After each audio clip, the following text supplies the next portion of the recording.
une vieille femme a commencé à chaparder secrètement les restes de nourriture du restaurant huppé dans lequel elle a commencé à travailler pour arrondir ses fins de mois. Elle a fini par se faire prendre par le propriétaire qui l'a suivi un jour pour savoir pourquoi. Nous serons de retour ce soir. Si est-il la dernière chose que Rosa a entendue des lèvres de sa belle-fille le jour où elle l'a perdue ainsi que son fils, Ron Walter. Le couple avait amené leur fille Ellie pour rester avec elle pendant qu'ils prenaient du temps pour eux. Ils se disputaient parce que leur carrière semblait être la priorité pour eux deux, ce qui signifiait qu'aucun d'entre eux n'était jamais à la maison assez longtemps pour vraiment créer des liens avec leur enfant. Ils avaient une nounou qui faisait souvent du babysitting pour eux, mais pour une raison quelconque, ils avaient tous deux décidé ce jour-là qu'ils voulaient que Rosa, la mère de Ron, s'occupe de l'enfant. Peut-être qu'une partie d'eux avait su qu'ils ne reviendraient pas. Si est-il la première pensée qui a traversé l'esprit de Rosa lorsqu'elle a reçu un appel du département de la police confirmant leur mort. Que s'est-il passé? A-t-elle demandé à l'officier qui l'a appelé. J'ai bien peur que M. et Madame Walter soient décédées dans un accident de voiture. Si cela ne vous dérange pas, nous avons besoin que vous vous rendiez au commissariat pour identifier et recueillir leur corps. Ces mots ont tellement choqué Rosa que le téléphone lui a presque échappé. Pendant tout ce temps, elle avait les yeux rivés sur sa petite fille, qui était soudainement devenue orpheline. C'était maman ? A demandé joyeusement la petite fille curieuse de 5 ans dès que Rosa a éloigné le téléphone de ses oreilles.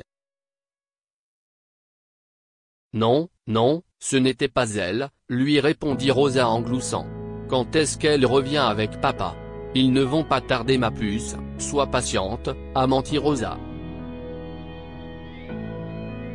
La grand-mère adorée a caché l'accident à Ellie aussi longtemps qu'elle a pu, car elle avait trop peur de l'effet que cela pourrait avoir sur l'enfant. Le premier jour où Ron et sa femme ne sont pas rentrés à la maison, Ellie a piqué des crises de colère car elle pensait que ses parents l'avaient oubliée. Où sont-ils, grand-mère? Tu as promis qu'ils reviendraient bientôt, dit-elle à Rosa. Je suis désolée, ma puce, ils ont été retenus, si est tout, ils vont bientôt revenir. Les choses se sont poursuivies ainsi pendant un certain temps, jusqu'à ce que le moment de l'enterrement arrive. Rosa n'avait pas l'intention de laisser Ellie rater l'occasion de dire au revoir à ses parents, aussi décida-t-elle de lui parler. La vieille femme avait également redouté cette révélation en raison de son empathie. Cela la briserait de partager la nouvelle, mais ce furent les larmes de sa petite fille qu'elle ne voulait pas voir. Et, ma puce, a-t-elle appelé la petite fille 2 jours après la mort de ses parents. Tu sais ce qu'est le paradis? Lui a-t-elle demandé. Maman dit que si est là où vont toutes les bonnes personnes quand elles ne peuvent plus rester ici, répondit Ellie avec joie. Tu es intelligente, n'est-ce pas? Répondit Rosa avec un sourire triste. Papa dit que j'ai son cerveau, s'est vanté la petite fille avant de lever soudainement les yeux et de regarder Rosa droit dans les yeux.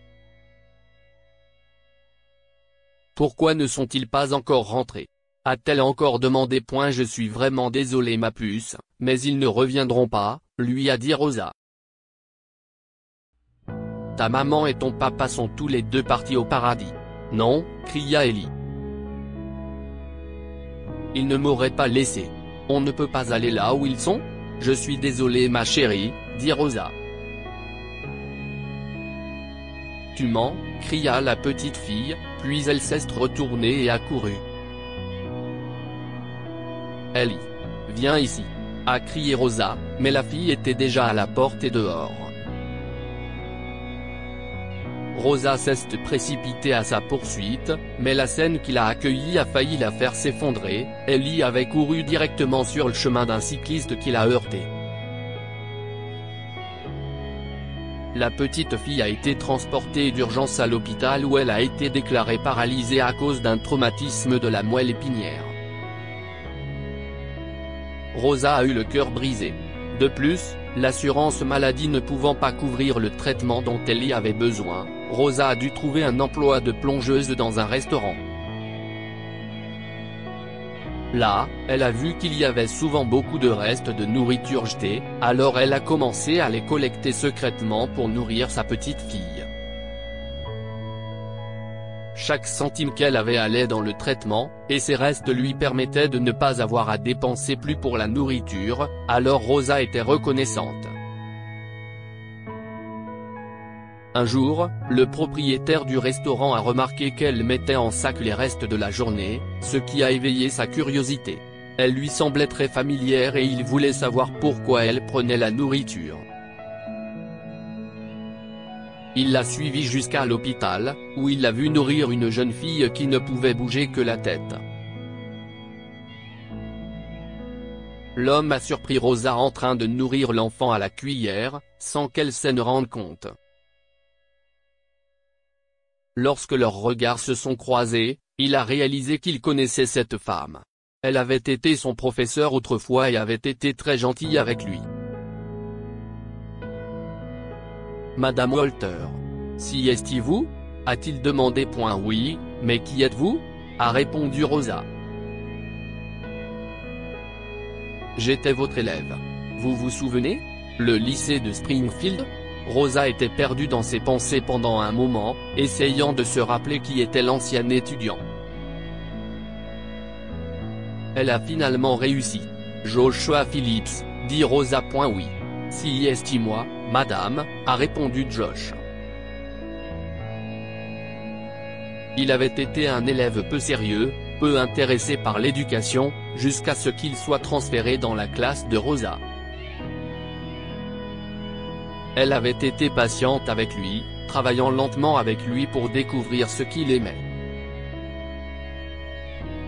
D'autres enseignants ont perdu patience avec lui et certains lui ont même dit qu'il n'arriverait à rien, mais Rosa a été comme une mère pour lui.